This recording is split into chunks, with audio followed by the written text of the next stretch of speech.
আইসিইউতে ছিল 2 দিন, মানে খুবই খারাপ অবস্থা গেছে আমাদের। মানে এই যে এখন তো তাও অনেকটা ভালো, অক্সিজেন খুলে দিছে, সারাক্ষণ অক্সিজেন চলতেছিল, স্যালাইন ওই উপরে সারাক্ষণ নাকে পাইপ ছিল, সেটা খুলে দিছে, আজকে অনেকটা ভালো।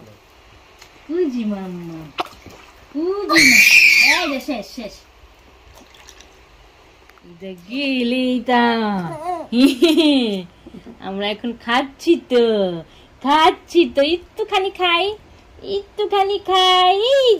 গোসল হয়ে গেছে, গোসল করাতে ভয় লাগে, যেটার কারণে এই যে ব্যান্ডেজটা এতে দিয়ে খাবার যায় আমার মেয়ের।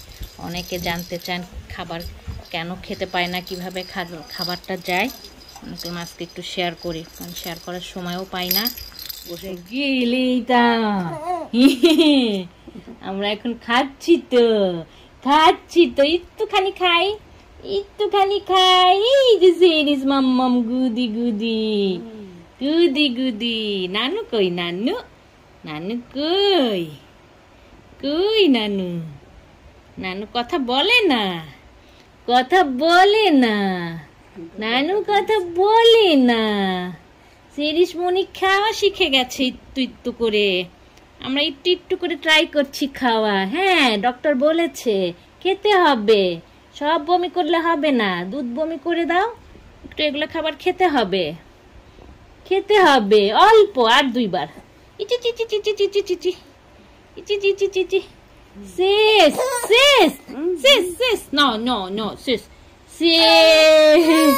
আল্লাহ, একটু খেলে হবে। নানি একটু কথা কও, কি ভাইয়া? সেরিস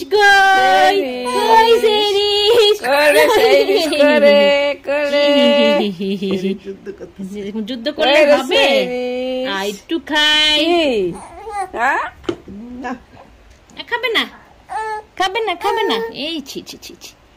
আসসালামু আলাইকুম, আশা করছি যে যেখানে আছেন সবাই ভালো আছেন। আজকে একটা ছোট্ট ব্লগ শেয়ার করছি। বাংলাদেশ থেকে আসার পরে তার কোনো কিছু শেয়ারও করা হয় নাই।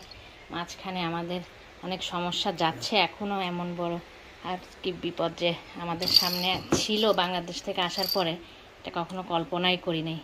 সেগুলোই আজকে একটু শেয়ার করব আপনাদের সঙ্গে। আমার মাকে এখন গোসল করাবো, গোসলে সব রেডি করলাম সকালে উঠে, এরপর রাতে তো অনেক বিরক্ত করছে, একটু খাওয়ানো হলো, এখন গোসলের জন্য রেডি করলাম।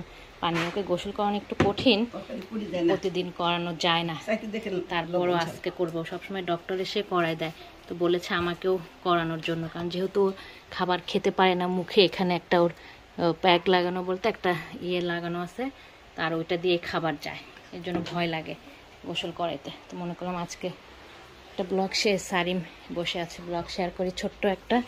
আপনারা সবাই জানতে চান, একটু দোয়াও চাওয়ার জন্য বিশেষ করে আরও ফোন করা।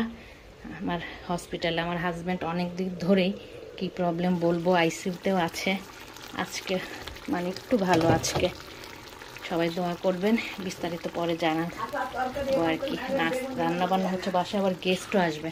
বাংলাদেশ থেকে যে অনেক মাছ আনা হয়েছিল সেগুলো তো দেখাইছিলাম, কিন্তু খাওয়ার শেয়ার করি নাই। আজকে ওই মাছ বের করেছি, এটা গাছের মিষ্টি কুমড়া। কথা একটু এলোমেলো হয়ে যাচ্ছে, কেউ কিছু মনে করবেন না, জড়ায় যাচ্ছে, ভিডিও সবসময় করা হয় না, এত প্রবলেম যাচ্ছে আমাদের। এগুলো গাছের শশা, কতগুলো শশা হয়েছে, 4 আর প্রতিদিন খাওয়া হয়, আজকে একসঙ্গে এতগুলো শশা উঠানো হয়েছে। মিষ্টি কুমড়া এর আগেও খাওয়া হয়েছে, আজকে আবার পেরেছে। বাংলাদেশ থেকে চিংড়ি মাছ আনা হয়েছে, সেটা দিয়ে রান্না করব। বাসায় গেস্ট আসবে, এই জন্য টুকটাক রান্নাও চলতেছে, ওদিকে কাজও চলতেছে। চিংড়ি মাছ বাংলাদেশের, এটা দিয়েই এখন রান্না করা হবে মিষ্টি কুমড়া। এটাও বাংলাদেশের কিছু একটা বের করছে মাছ। কই, ওটাই তো ট্যাংরা মাছ রান্না করতেছে না? যেটা ট্যাংরা মাছ হয়েও গেছে, অনেক কিছু রান্না হয়েও গেছে, সব কিছু টুকটাক। বাংলাদেশ থেকে আনা গরুর মাংস রান্না করা হয়েছে, বলতে একটু আলু দিয়ে ঠিক করা হলো, বাংলাদেশ থেকে দিয়েছিল। বাংলাদেশেরই খাবার সব একটু রেডি করে নেওয়া হলো গেস্টদের জন্য। আর মিষ্টি কুমড়াটা এখন কেটে চিংড়ি মাছ দিয়ে রান্না করে নিব, আর টুকটাক কিছু রান্না আছে। মনে এখন গোসল করবে, সব রেডি করে ফেলেছি, তাড়াতাড়ি গোসল করবো। ওকে, না চলো আমরা গোসল করি, আমরা গোসল করি। সেরিস মনি সেহরিশমণি, হাসি দাও, হাসি দাও। আমার বাবাটা এখন পর্যন্ত, তার বাবা মাত্র একদিন বাংলাদেশ থেকে এসে বাসায় ছিল, তার পরের দিনই হসপিটালে। আমাদের মন মেজাজ তো বুঝতেই পারতেছেন কি অবস্থা। তারপর আইসিইউতে যেতে হবে, চিন্তাই করি নাই। আল্লাহ কখন যে বিপদ দিয়ে দেয় বলা যায় না। কুজি মাম্মা, কুজি মাম্মা, এই যে শেষ শেষ শেষ। আবার গোসল হয়ে গেছে তো, শেষ গোসল। মাথায় পানি দে একটু, বাবা মাথায় পানি দে একটু, মাথায় একটু পানি দে। এই যে শেষ, শেষ গোসল, শেষ শেষ শেষ শেষ গোসল হয়ে গেছে। গোসল করাতে ভয় লাগে, যেটার কারণে এই যে ব্যান্ডেজটা, এতে দিয়ে খাবার যায় আমার মেয়ের। অনেকে জানতে চান খাবার কেন খেতে পায় না, কিভাবে খাবারটা যায়। আজকে একটু শেয়ার করি, কারণ শেয়ার করার সময়ও পাই না। গোসল করানোর ভয়টাই এটার জন্য। গোসল হঠাৎ হঠাৎ করে আর কি, সপ্তাহে একদিনও না, 15 দিনে, মাসে একদিন এরকম। এখন একটু করাচ্ছি গোসল, বেশি সবসময় মুছাই দিই। সব ব্যান্ডেজগুলো আমারই করতে হয়, ডক্টররা আসে না শনি রোববারে। আর এগুলো সব ব্যান্ডেজে যা যা লাগবে।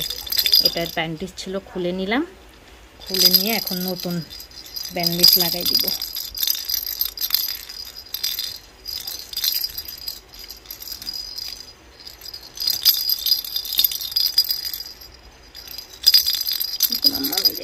ধরো না ধরো না ধরো না। মাম্মাম তো এই যে ক্ষুধাও লেগে গেছে, খাবার রেডি করে এসেছি, খাবারটা খাওয়াবো এটা শেষ করে। আমার মেয়ের পিছে এত কাজ, হয়তো অনেকে বুঝবেন না যে নর্মাল বাচ্চা আর এরকম বাচ্চা হলে কতটা তফাৎ আর কতটা কাজ, যেটা মানে কল্পনা করা যায় না, কখনো বুঝিও না এগুলো আমার করতে হবে। এই হলো আমার জীবন আর আমার মেয়েটার জীবন। ক্রিম দিব, এখানে ক্রিম দিয়ে তারপরে ব্যান্ডেজটা করে দিব। উফ নড়ে না, এত নড়ে না, তো নড়ে না। উফ দাঁড়াও দাঁড়াও মাম্মাম দাঁড়াও। এই যে হয়ে গেছে। এটা একটু বেশি উপরে উঠে আসছে, কালকে ডক্টর আসলে ঠিক করে নিতে হবে। ও বাবা বাবা বাবা। এই যে শেষ, এই যে শেষ। এখন এই ব্যান্ডেজটা দিয়ে দিব। এই যে ও ব্যান্ডেজটার এখানে আবার কাটাও নাই বাবা, তাড়াতাড়ির সময় কোনো কাজ তাড়াতাড়ি হয় না।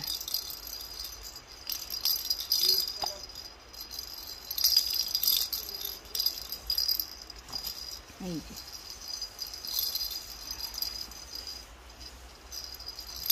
এই মাম্মাম মাম্মাম, এই যে হয়ে গেছে, এই যে হয়ে গেছে হয়ে গেছে। এবার ব্যান্ডেজটা লাগাই দিলে আমাদের শেষ কাজ। বন্ধ করে দাও। মাম্মামের গোসল হয়ে গেছে, দেখেন গোসল হয়ে গেছে। এখন খাবার রেডি করে গিয়েছে এখানে। এখন আমার মাম্মামকে খাওয়াবো, তাই না? আমার মাম্মাম এখন খাবে, এখন দুধু খাবে, দুধু খাবে। চলো আমরা এখন দুধু খাই। গোসল শেষ, গোসল শেষ। এরিসের সব এত জিনিস লাগে, করিডোর এখন আমাদের একদম মানে বন্দি অবস্থার মতো, জায়গা কম। এগুলো সব মেডিসিন আমার মেয়ের, এর ভিতরে পুরো আলমারিটা কেনাই হয়েছে ওর সব কিছু রাখার জন্য। পুরো এখন আমাদের বাসা একটা জঙ্গলের মতো অবস্থা, ঘরের অবস্থা খারাপ। এই দেখেন অবস্থা, দেখে আমার মেয়ের কাজগুলো। শুধু একবার দুধ বানানো হলে মেশিনে দেওয়ার জন্য ফিডারে ট্রাই করি, একটাতে বানাই। এই যে সব এলোমেলো নোংরা, এগুলো এখন আবার ঠিক করতে হবে। আগে ওকে খাবার রেডি করে গেছে, বিছানার অবস্থাও দেখাই। এই যে বিছানার অবস্থা, এখন দুধটা রেডি করে গেছে। এখানে দুধ গরম করার যে মেশিনটার মধ্যে পানি দিয়ে দুধটা বানায় রেখে গেছে, যেন গোসল করানোর সঙ্গে সঙ্গে আমার মাটাকে দুধটা একটু দিতে পারি। এই যে আমার মাতা, টুনটুনি মাতা, আমার টুনটুনি মাতা। হ্যাঁ হ্যাঁ, অন্ধকার, এই রুমটা আলো কম রেখেছি মেয়েটার জন্য। এর জন্য রুমটার লাইটের আলোটা অনেক কম। এই যে নাও, আমি তোমার দুধটা ফিডারে ভরে নিই। প্রথমে ফিডারে ট্রাই করি, ফিডারে হয়তো 10, 20, 30 কখনো ml খায়, আর বাদ বাকিটা এই যে মেশিনে তার লাগাই নাই এখনও, তারটা খুলে ফেলে দিতে হয় প্রতিদিন, সেটা খুলে ফেলে দিয়েছি। এখন নতুন একটা তার লাগাবো এটার সঙ্গে, লাগানোর পরে তারপরে যে দুধটা খাবে না ও মেশিনে দিতে হয়, কিন্তু বেশিরভাগ বমিই করে।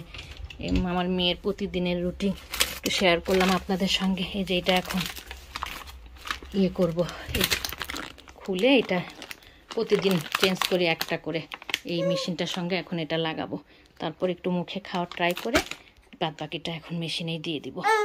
এখন হসপিটালে আসছি, তখন বাসায় বলতেছিলাম আপনাদের যে আমার হাজব্যান্ডের এখানে আসার পরেই একদিন পরে হসপিটালে ভর্তি হতে হয়েছে। বাংলাদেশে অনেক অসুস্থ ছিল, জ্বরও ছিল, ডেঙ্গু হবে এটা চিন্তাই করা যায়নি। কয়েকদিন অসুস্থ থেকে এখানে আসছে, পরে যে 8 দিন, আজকে 9 দিন চলতেছে, আসছে একদিন থেকেই হসপিটালে, আইসিইউতেও ছিল। আজকে একটু ভালো আছে, রাতে থেকে একটু ভালো আছে, আইসিইউতে ছিল 2 দিন, মানে খুবই খারাপ অবস্থা গেছে আমাদের। এই যে এখন তো তাও অনেকটা ভালো, অক্সিজেন খুলে দিছে, সারাক্ষণ অক্সিজেন চলতেছিল, স্যালাইন ওই উপরে, সারাক্ষণ নাকে পাইপ ছিল সেটা খুলে দিছে, আজকে অনেকটা ভালো একদম।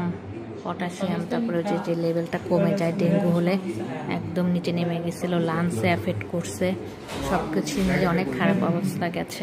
মনে করলাম একটু ভিডিও করি, দোয়াও চাই সবার কাছে, আত্মীয় স্বজন বন্ধু বান্ধব যারা যেখানে আছেন সবাই জানতে পারবে এই ভিডিওর মাধ্যমে, সবাই অনেক দোয়াও করবেন, এই জন্য ছোট্ট করে মনে করলাম একটু ওকে দেখিয়ে দিই। আমি প্রথম আসলাম আজকে হচ্ছে এখানে দেখতে, এতদিন আসি নাই, আজকেই আসছি, কারণ জানেনই তো বাচ্চা, ছোট বাচ্চা, ওকে রেখে আসা কিংবা এখানে আসার পসিবল ছিল না, আসতে দিত না দেখা করতে। আজকে ওই ভাবিরা আসছে বাসায়, সেই উসিলাতে একটু এসে দেখে গেলাম, তাড়াতাড়ি বাচ্চাতেও চলে যাব, আমি তো একটু দেখা করে যাই আজকে, তো আসতেই পারি না, অনেক ঝামেলা কষ্ট হয়ে যাচ্ছে আমার বাচ্চাটাকে নিয়ে। তার মধ্যে এবার বাংলাদেশে গেল, এসেই অসুস্থ, সে মনে দেশে তো অসুস্থ ছিল, এখানে এসে একদম বেশি অবস্থা খারাপ হয়ে গেছে। যাক, আপনারা সবাই কাছে দোয়া, একটু বেশি করে দোয়া করে দিবেন, ও যেন তাড়াতাড়ি সুস্থ হয়ে বাসায় যায়। প্রায় 10 দিন হয়ে গেল, জানি না আবার কয়দিন যাবে। অক্সিজেন অনেক নেমে গেছিলো আইসিইউতে, এত আজকেই মনে হয় খালি নাই, সারাক্ষণ তো কথা হইতো, তখন থেকে নাকে ইয়ে ঢোকানো, অক্সিজেন ঢোকানো। তারপরে আইসিইউতে যখন রাখছে, এত টেনশন গেছে আমাদের মাঝে, যা বলার মতো অবস্থা। আল্লাহ রহমত করুক, সবাই দোয়া করবেন, একটু শেয়ার করলাম, আত্মীয় স্বজন যে যেখানে আছেন সবাই একটু বেশি করে দোয়া করবেন। সবাইকে তো জানানো সম্ভব না, মনে করলাম ভিডিওর মাধ্যমে সবাই জানবে এবং দোয়াও করবেন সবাই। আজকের মতো এখানে, আল্লাহ হাফেজ। শ্বাস নিতে কষ্ট না, ক্লিয়ার করার জন্য একটা medicine.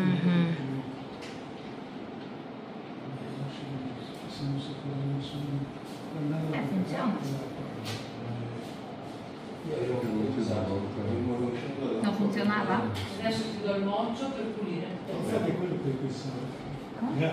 Thank you for watching my video. আমার চ্যানেলটিকে ভালো লেগে থাকলে সাবস্ক্রাইব করবেন, বেল বাটনটিকে ক্লিক করবেন, লাইক করবেন, কমেন্ট করবেন, শেয়ার করবেন। ধন্যবাদ।